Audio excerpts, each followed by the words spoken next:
You're watching India Today with me, Nabila Jamal. Here's Prime Minister Narendra Modi's all-party meeting in Jammu and Kashmir on 24th of June. In fact, this has led to some political churn. Gupkar Alliance is now holding a meeting on Tuesday only to chalk out a strategy, while smaller parties of Jammu and Kashmir now are miffed over not being invited. Prime Minister's meet comes amid raising speculations of restoring statehood of Jammu and Kashmir. This is going to be a momentous meeting. Is a big change on the cards is a question after 2 years of abrogation of Article 370. All that and more in this special report.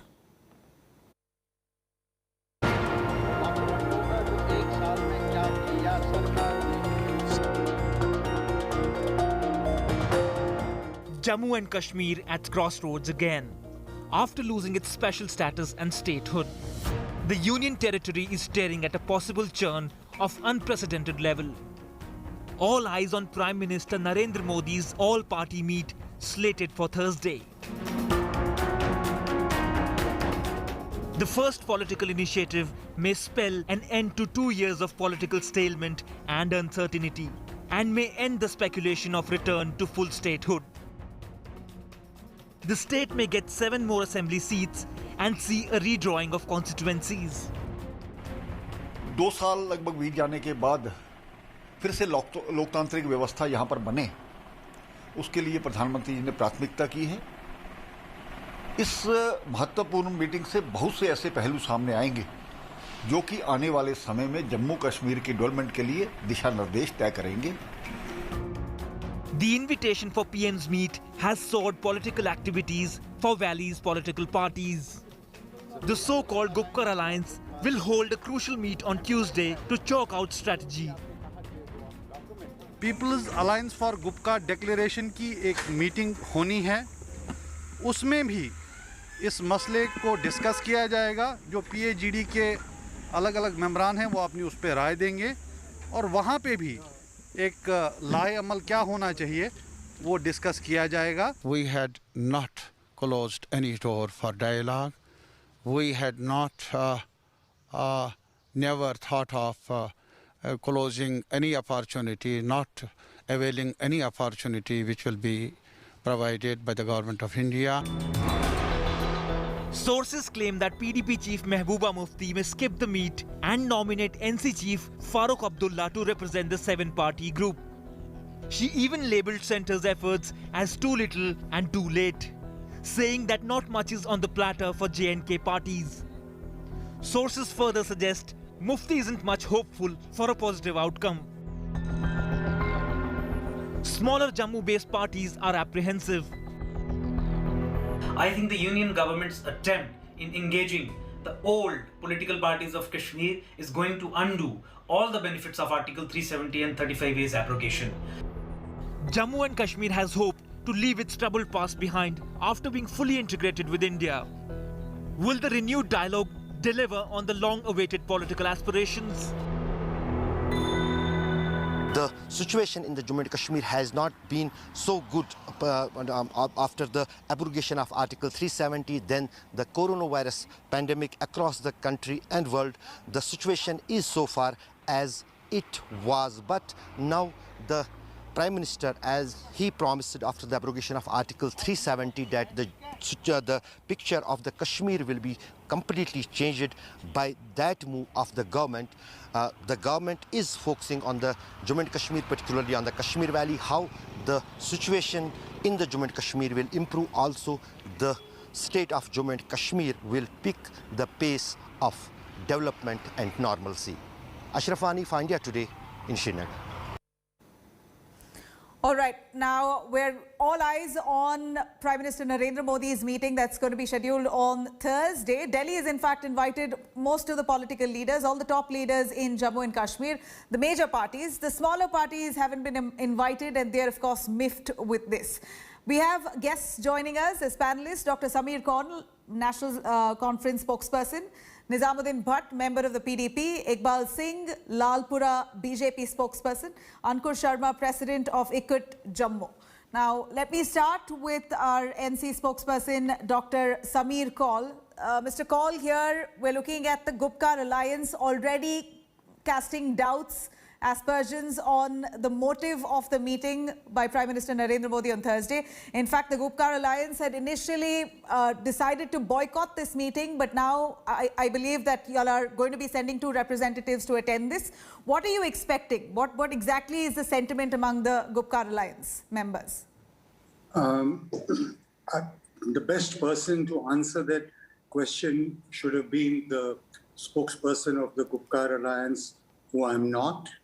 But as the leading member of the alliance, and perhaps the reason to be, the raison d'etre of that alliance, it is our duty to carry everyone under the same umbrella for the sake of the people and for the sake of the country, because we have a common objective. We've got to make things happen and be positive and move forward, because there are challenges that we face. So individual nuances perhaps will not matter. Consultations on that scale are yet to take place as far as my knowledge is concerned, and are underway very informally. I think in a day or two, perhaps by the evening tomorrow or the following morning, a consensus will come out and it will be presented to you. When you say consensus, Mr. Kaul, what kind of consensus do you really mean here? We believe that the Gupkar Alliance wants to keep a united front and make some demands. Is there anything in terms of strategy that you all have planned out already? Like I'm saying again, I am just the national spokesperson of the of national course, you must be conference, privy which to is what's the decisions of the I don't think alliance. I would be in a position to answer your question satisfactorily. And I don't think I have the right to. Like I'm saying again, as far as the national conference is concerned, I can answer on their behalf and tell you that we are positive, because we identify challenges that a simple executive rule in the last 2 or 3 years in Jammu and Kashmir has brought misery and difficulties for the people. Because, we also realize that the ruling party, the Bharatiya Janata Party, also perhaps feels the same change, that there has to be a two-way governance, and whatever the agenda may be, which everyone talks about development.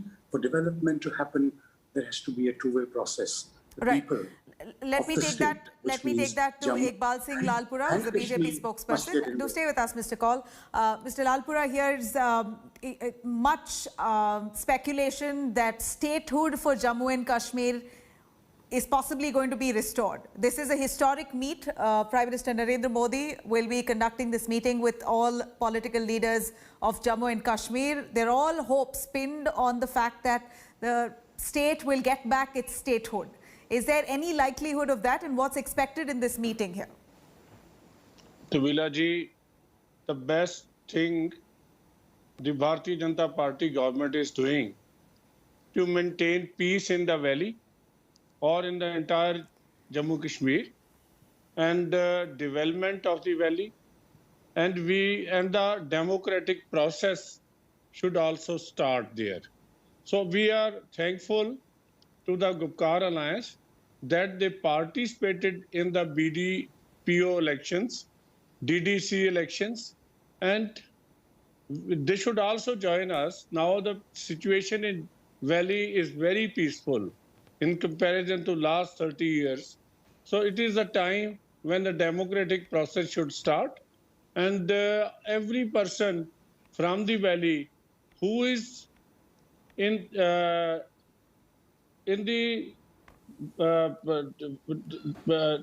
knowledge and how can we proceed further, and they are for the unity and integrity of the country, and they are welcome to join us. This is what process we have started.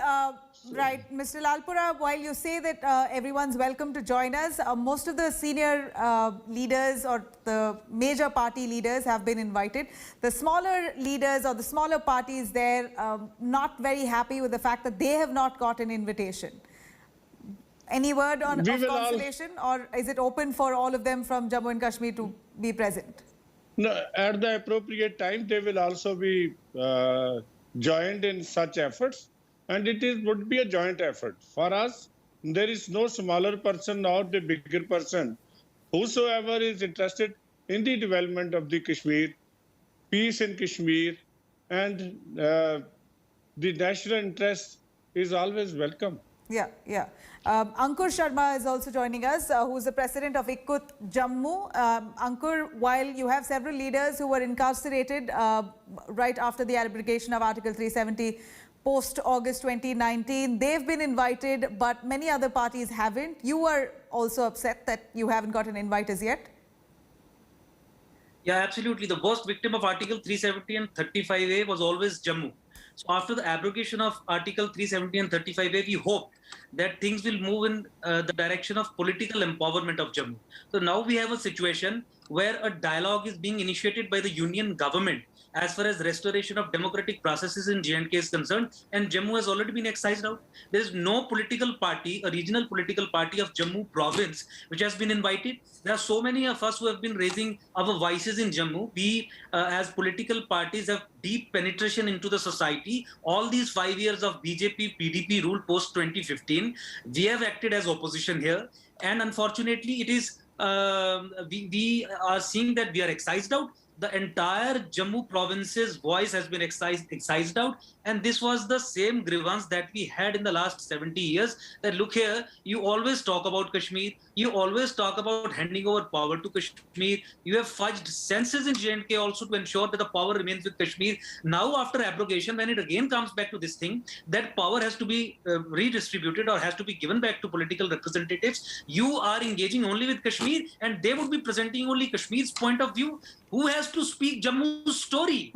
That is a question that we are asking. And if this is dialogue, why is this exclusive? Why is the dialogue not inclusive? Why should the Jammu's political parties on the acts of, like for instance, the abrogation of this Roshni Act, the BJP made it a point that it fights elections of DDCs on the issue of Roshni Act, abrogation of Roshni Act. But who was the petitioner? Who fought that case in the court? Let me take that to Iqbal Singh. Mr. Iqbal Singh, here's, you heard the grouse. Jammu province itself has been, kept aside, and they feel now isolated.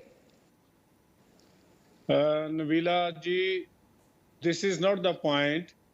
They are our brothers. They will not be left out. Let us start the process in a phased manner. Everybody will be involved, and there is no question leaving one party or one section and inviting the other person. But it has to start, and it has to be start in a very positive manner. All right. I'd like to go back to Mr. Samir. Here we heard Mr. Iqbal Singh who said that there is peace after several years in Jammu and Kashmir. Now, from here on, whatever talk will be only to ensure democratic and all the rights that all the citizens deserve there. It will be a constructive meeting, and only the best should be expected. Are you hopeful? Are you feeling you have the negative sentiments that still prevails? As per what we hear from Mehbooba Mufti time and again, she's not very positive with the meeting. She said that explicitly. Well, I would only be able to, like I said before, please tell me what the National Conference The National Conference is the reason that we are looking forward. Kashmir parties are looking forward.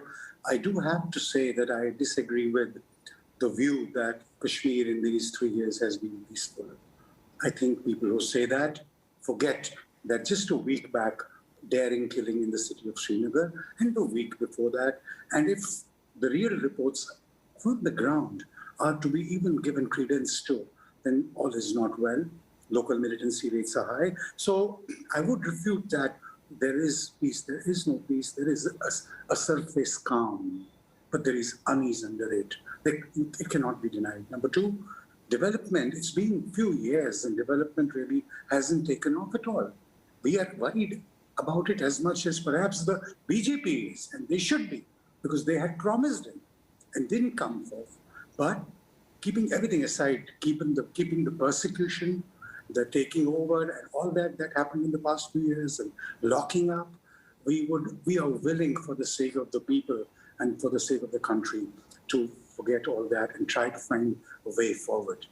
It will be difficult. It will be tumultuous, but we don't have an option. It's for the sake of the people, because even in the national interest, you have to understand there is an external dimension to the whole thing. While on one hand, we have to worry about the development of our people, the abrogation that took place, which we do not agree with.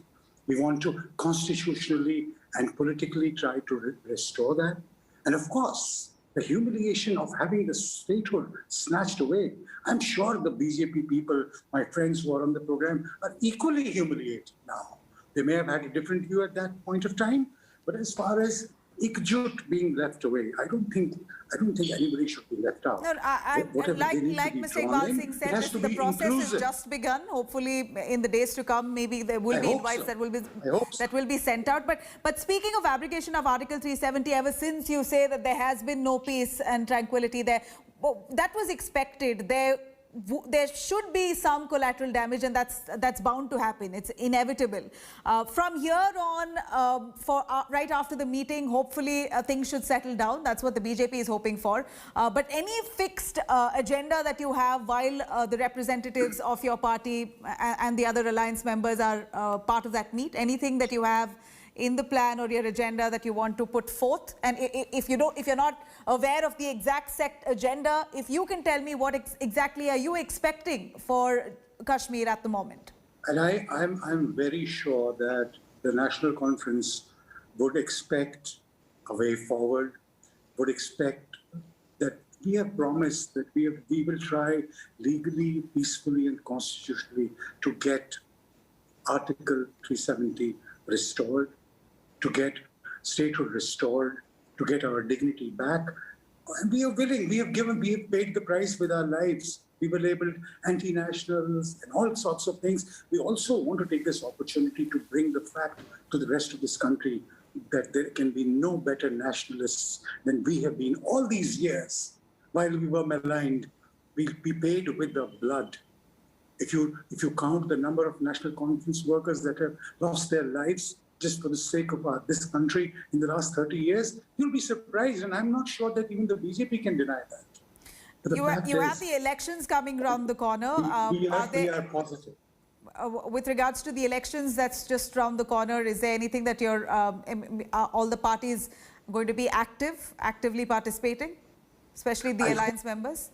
I hope so. And we have vested our powers in our president, Dr. Farooq Abdullah, and Umar Abdullah.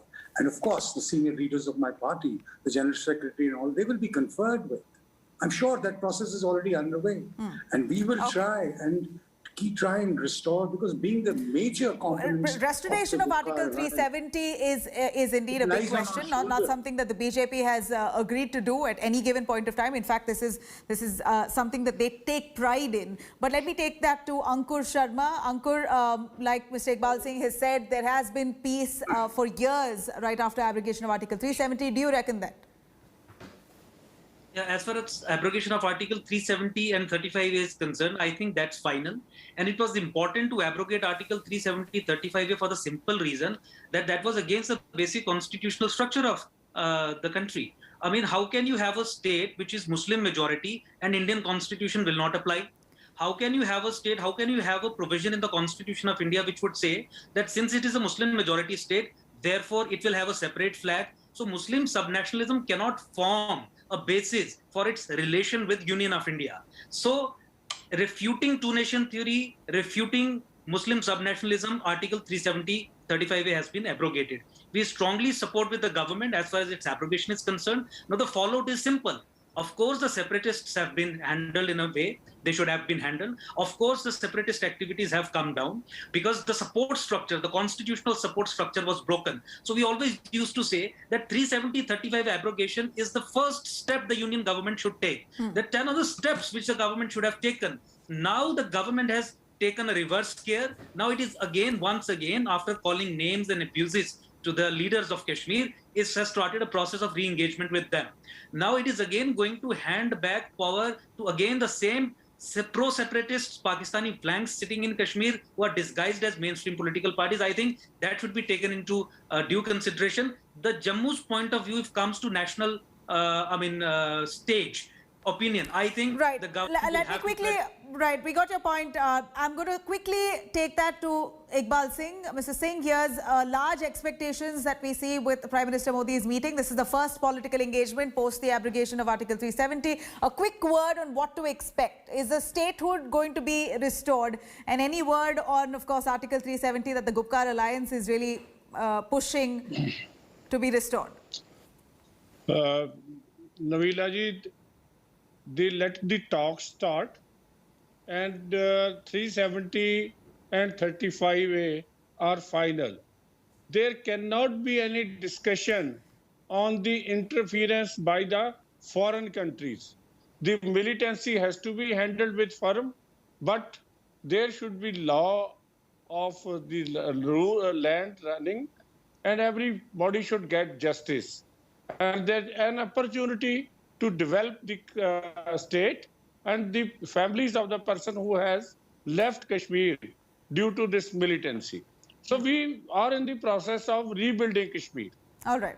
How to make it a developed state and a state which is known as a paradise of India. Right. The intentions are clear. Thank you very much, all our guests, for joining us. Mr. Iqbal Singh,